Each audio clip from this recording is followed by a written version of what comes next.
Halo guys, selamat malam dan saya ucapkan Assalamualaikum warahmatullahi wabarakatuh dan salam sejahtera bagi kalian yang beragama lain. Oh guys, masih bersama Mas Macan Brewo, ya kan? Bagi kalian yang belum subscribe channel ini, silahkan subscribe channel ini dan jangan lupa di like, di komen, and di share. Hari ini hari Jumat, maka topik pembahasan kita hari ini adalah kisah horor nyata. Ya kan? Kisah horor ini guys terjadi di tahun 90-an dengan narasumber Mbak Winarsi, orang Banyuwangi. Kisah horor ini beliau bagikan secara nyata dan beliau alami sendiri dan beliau rasakan sendiri di tahun 90-an. Kebayang nggak tahun 90-an itu seperti apa jadinya? Dan kebayang nggak di tahun 90-an itu ada gadget nggak? Dan kebayang nggak di tahun 90-an itu ada transportasi? Kisah ini bertajuk tentang Mbak Winarsi naik bus bersama pocong. Pada awalnya Mbak Winarsi ini mendapatkan panggilan guys, kerja di pabrik roti di daerah Surabaya guys. Karena di tahun 90-an di daerah Banyuwangi itu untuk satu pabrik, satu pekerjaan tidak seluas di zaman sekarang guys.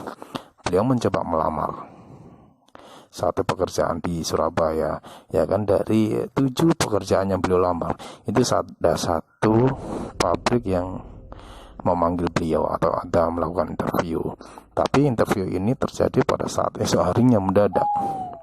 Dan Mbak Winarsi di zaman itu tidak ada yang namanya sifatnya telepon seperti kita punya WhatsApp ataupun micet dan sebagainya ya guys ya. Beliau mendapatkan pesan itu dari saudaranya guys, dan disampaikan pada Mbak Winarsi telat. Artinya saudaranya itu dengan Mbak Winarsi jaraknya jauh sekali, dan disampaikan setelah 1 harinya. Seharusnya kemarin beliau sampaikan kepada Mbak Winarsi, tapi karena kendala jarak disampaikan pada esok harinya. Dan pada saat itu Mbak Winarsi bingung antara mau interview langsung ke Surabaya atau Mbak Winarsi batalkan karena kan besok interviewnya apakah nyampe gitu loh. Tapi karena Mbak Winarsinya sendiri pun masih bergejolak jiwa muda, ingin meraih kesuksesan di jiwa muda, akhirnya beliau ambil kesempatan itu. Alhasil guys, Mbak Winarsi packing lah baju itu guys, di packing baju-baju beliau dan perlengkapan beliau untuk ke Surabaya. Dan pada saat mau ke Surabaya, antar jarak rumah beliau dan mau ke bus itu jauhnya setengah mati guys. Karena akhirnya jauh, di situ beliau naik ojek. Dulu belum ada Gojek sama Grab ya guys ya, tahun 90-an. Naik ojek, beliau sampai. Nah pada saat sampai di sana guys, ya kan, pukul 20.30 atau setengah 9 malam, beliau sudah nggak dapet di situ guys. Beliau bingung dan sempat sedih. Padahal itu kesempatan emas untuk beliau ambil untuk bekerja, karena pada saat itu Mbak Winarsi baru tamat studi SMA. Jadi beliau duduk di tempat penungguan bus di daerah Banyuwangi. Ketika beliau duduk di daerah bus penungguan di Banyuwangi, secara tidak sadar beliau tuh ngantuk guys, karena beliau mau pulang itu sudah nggak enak, jauh juga, nanti sudah ongkos lagi gojek lagi, nah mau balik lagi ongkos ojek mahal juga ya kan. Karena nunggu di situ, secara tidak sadar ketika beliau mau ngantuk guys, lalu beliau itu tersorot oleh lampu bus dari arah, kalau di sana itu arah apa ya, saya kurang tahu ya, mata angin, pokoknya dari arah sana lah. Ketika beliau duduk bersandar begini, tersorot oleh lampu bus guys. Ketika tersorot oleh lampu bus, beliau terkaget bangun. Loh, ketika dilihat situ ada tulisannya jurusan Banyuwangi, Probolinggo, Surabaya. Itu yang kalau nggak salah yang beliau ceritakan pada saya. Nah, ketika pada saat itu juga Mbak Winarsi tidak pikir panjang, ambil tasnya, ambil rangselnya, langsung naik guys. Nah ketika naik itu guys, pada saat naik Mbak Winarsi tersentak hatinya gembira. Alhamdulillah ada kesempatan, alhamdulillah Allah masih ngasih kesempatan naik dia. Cuma pada saat naik guys, beliau itu bingung mau duduk di mana, karena pada saat naik itu guys, semua bangku itu terisi penuh. Semua bangku terisi penuh, cuma ada satu bangku di bagian pojok sebelah kanan, yang paling pojok dengan jendela itu kosong guys. Akhirnya pada saat beliau lewat, permisi pak, permisi pak, permisi pak, permisi pak, dari pintu masuk yang dekat supir sampai ke arah dekat apa namanya itu, tempat duduk beliau yang paling pojok sendiri, beliau itu merasakan satu keanehan guys. Karenanya apa? Semua penumpang yang beliau sapa, dari supir, dari kondektur, dari sampai penumpang, itu diam, seribu bahasa, diam semua. Dan beliau menceritakan ketika saya tanya, mbak itu raut mukanya pucat atau seperti manusia biasa? Seperti manusia biasa mas, tidak ada muka pucatan ataupun apa, cuma diam seribu bahasa. Jadi diamnya itu kayak orang kosong katanya, tatapannya kosong. Dan supir kondekturnya pun jangankan senyum, berkata aja tidak, supir dan kondekturnya ya. Dan ketika duduk guys, ya kan, ketika duduk di sebelahnya bapak, ibu, anak, terus sebelahnya itu ada orang lagi. Kan kalau yang bagian panjang tahun 90-an itu kan tempat duduknya panjang sekali. Jadi ada bapak, anak, yang boleh ceritakan ya, seingat saya itu ada bapak, anak, ibu, terus ada 2 orang lagi duduk. Nah, dan nggak sengajanya beliau itu refleks, ingat ya, beliau menyenggol tangan bapak yang di sampingnya ini. Dinginnya katanya dia dinginnya minta ampun kayak es guys. Terus saya tanya, loh ketika mbak bukan kayak gitu, apa mbak nggak sadar kalau itu misalkan bukan manusia? Ya nggak sadar kata beliau, karena yang beliau ingat adalah saya harus sampai Surabaya karena besok pagi saya ada interview dan langsung diterima, bilang gitu. Nah akhirnya dia duduk sambil melihat pemandangan ketika bus itu berjalan pelan-pelan, ya kan. Beliau terasa agak ngantuk guys. Ketika ngantuk itu beliau mencium guys, kata beliau ya, kata Mbak Winarsinya, ketika dia mencium itu ada sesekali itu ada bau anyir, terus berganti menjadi bau melati, terus berganti bau darah dan bangkai sebagainya. Tapi beliau indahkan, apa mungkin karena dia mabuk, terus karena beliau berkata sendiri kalau beliau itu kalau berjalan jauh nggak bisa lama di bus katanya, suka muntah, makanya beliau bawa antimo sama minyak nyong-nyong, kalau dulu tahu ya apa itu minyak nyong-nyong ya. Nah ketika beliau agak ngantuk dikit guys, beliau dibangunkan oleh kondektur. Ketika kondektur ini mendebuk pundak Mbak Winarsi agak kaget karena pada saat dipegang itu tangan kondekturnya di pundaknya Mbak Winarsi itu katanya terasa dingin banget, kayak es yang ditaruh di tangan. Beliau kaget, refleks. Pada saat refleks beliau ditanya, Mbak Winarsi nanya ada apa pak? Cuma kondekturnya megang karcis sama pulpen, coba gini tok, nunjukin. Maksud Mbak Winarsi tahu itu maksudnya kan diminta untuk biaya karcisnya. Kalau nggak salah pada saat itu Mbak Winarsi ngasih uang, setahu saya antara 7.000, 8.000-an atau 9.000, saya lupa. Beliau berceritanya sekitar dikasih karcisnya. Pada saat dikasih gini sama kondekturnya, Mbak Winarsi ngasih uangnya. Ketika kondekturnya sudah ngambil uangnya, kondekturnya pergi dan tidak ada berkata apa-apa, cuma diam, katanya itu agak orang lemes gitu loh, jalan diam gitu.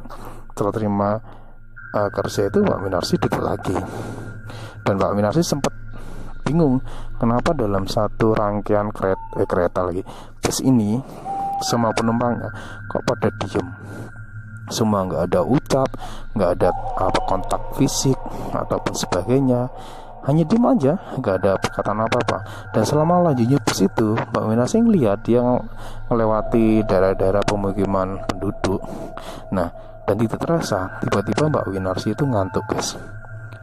Ketika ngantuk itu ya kan, Mbak Winarsi itu dikejutkan dengan rem yang sangat mendadak guys. Mendadak toh, Mbak Winarsi terbangun. Ketika Mbak Winarsi terbangun melihat begini, loh kok sudah sampai di gerbang.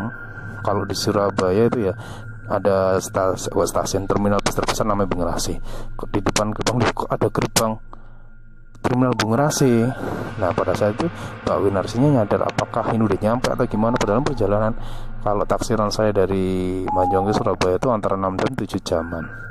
Kalau berangkatnya setengah 9 malam, berarti kan nyampe ke situ kurang lebih jam 5 subuh ya, kalau nggak ada halangan. Mbak Winarsinya kaget, loh kok sudah nyampe Bungerasi. Beliau sempat bertanya dalam diri, apakah saya ini tidurnya lama ya, 7 jaman ya. Ketika bangun, turun bawa tentengannya, supir kondektur satpam di Bungurasi itu sempat kaget, shock. Karena kenapa? Ketika turun tadi, satpamnya itu negur Mbak Winarsinya bilang ke saya begini, satpamnya ketika negur, Mbak, kamu tadi naik apa? Bilang gitu kan. Loh, saya naik bus Pak, kata Mbak Winarsi bilang sama security bus Bungurasinya. Naik bus apa? Ya bus Pak, ya itu busnya. Ketika Mbak Winarsi tadi belum ngeh, kan sempat ada argumen, ya bus, mbaknya nggak nyadar tadi mbaknya naik apa. Security bilang gitu. Enggak Pak, lah kenapa? Tadi saya ngeliat mbaknya turun dari bus, saya ngeliat itu di kaca semua itu pocong mbaknya nggak tahu tuh. Masa sih Pak? Nah, Mbak Winarsinya kan sempat shock. Ketika Mbak Winarsinya balik ke arah busnya tadi guys, busnya ketika nolong gini sebelum busnya ngilang, Mbak Winarsinya langsung semaput guys, semaput. Digotong lah sama security ini Mbak Winarsi ke pos pengamanan. Di situ guys sudah ada dishub, terus ada warga pada berkerumun karena pada zamannya yang kisah-kisah seperti ini kan sangat nyata sekali ya. Berkerumun, terus Mbak Winarsi dikasih minyak nyong-nyong biar bangun dan dipanggilkan Ustadz.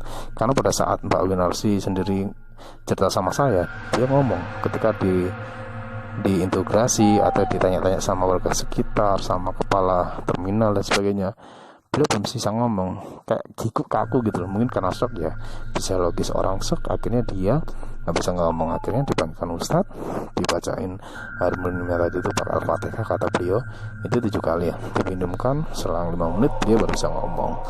Beliau bercerita di situ guys, ketika mau ngomong itu banyak sekali orang, kata Mbak Winarsi, yang penasaran dengan kisahnya tadi. Mbak Winarsi ngomong bahasanya beliau berangkat dari bus Banyuwangi ke Surabaya itu pukul 20.30 menitan.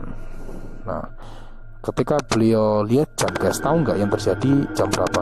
Dari Mbak Winarsinya pingsan sampai ke situ, itu jam tangannya Mbak Winarsi sama jam dinding di bus terminal itu menunjukkan pukul 20.45 menit.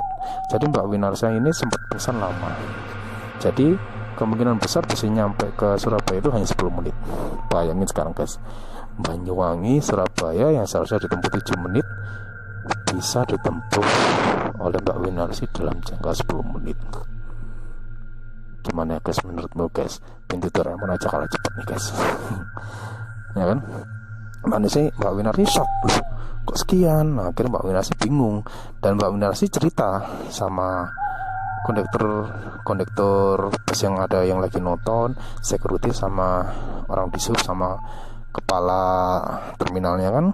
Beliau ditanya, loh mbaknya tadi nggak nyadar naik apa? Enggak Pak, uang saya aja bayar pakai uang, dan saya juga dikasih sama konduktornya secari karcis dari Surabaya dari Banyuwangi ke Surabaya dikasih. Ketika konduktornya bilang gini, mbaknya masih ada nggak untuk kertas garisnya? Ada. Ketika dilihat guys, kamu tahu nggak guys, bus itu tahun berapa? 1968. Bayang guys, 1968 itu dinaiki Mbak Winarsi di tahun 90. Mbak Winarsi menaiki bus di tahun 1968. Langsung guys, kamu apa yang tahu yang terjadi pada saat itu? Semuanya kaget, terdiam, seribu bahasa. Terus Mbak Winarsi tanya, itu kenapa Pak dengan bus itu? Barulah orang-orang situ cerita bahwasanya bus ini memang pernah ada, cuma pada saat perjalanan dari Banyuwangi ke Surabaya itu kan mengangkut dengan kapasitas penuh ya, penuh dengan muatan penumpang. Bus itu mengalami kecelakaan guys, jatuh ke jurang yang dimana semua penumpang baik awak bus beserta supir, kondektur dan penumpang itu meninggal semua dan tewas seketika di situ guys. Dan pada saat itu Mbak Winarsi kaget, pingsan lagi Mbak Winarsi. Pingsan, setelah itu dibangunkan lagi, terus ditanya sama supir busnya sama orang sekitar, mbaknya mau kemana? Saya ada interview nih, mau ke pabrik roti daerah Surabaya. Terus Mbak Winarsinya dipersilakan sama kondektur sama security sama orang-orang terminal Bungurasi untuk tidur dulu di sini, karena kan masih malam tuh, sekitaran jam 9-an. Nah, misalnya di situ cerita banyak dan ceritakan pada saya juga. Jadi intinya guys, Mbak Winarsi ini menempuh perjalanan seharusnya 6 jam atau 7 jam, itu hanya ditempuh 10 menit tapi menggunakan bus hantu. Berarti teori kuantum, perjalanan kuantum yang ada di mana ini, Avenger itu ternyata benar ada guys, tapi berupa kisah horor. Oke guys, kisah ini dikisahkan oleh Mbak Winarsi secara nyata dan terjadi di tahun 90-an. Bagaimana pendapat Anda? Apakah kalian juga mengalami kisah yang dikisahkan Mbak Winarsi? Bila mana kalian memiliki kisah-kisah horor, ya kan, yang menarik dan benar-benar nyata, jangan segan-segan cantumkan di kolom ini, maka saya akan mewawancarai Anda, dan setelah mewawancarai Anda akan mendapatkan bonus dari saya, mendapatkan royalti dari saya. Oke guys, terima kasih telah menonton kisah horor di channel saya, dan dimana kisah horor ini akan saya tayangkan setiap hari Kamis dan hari Jumat dan hari Senin. Oke guys, maka dari itu jangan lupa di subscribe, di like, di komen, agar kalian bisa mengikuti channel-channel saya. Oke guys, wal taufik wal hidayah. Assalamualaikum warahmatullahi wabarakatuh. Bila mana ada salah kata dan ucapan, jangan lupa tegur dan berikan kritik pada saya agar saya bisa bangun channel ini lebih bagus lagi dan lebih berkaya lagi dan bisa menghibur kalian. Oke guys, jangan lupa pesan saya, banyak doa, dikuatkan iman agar kita terhindar dari godaan setan yang terkutuk. Salam dari Mas Macan Brewo.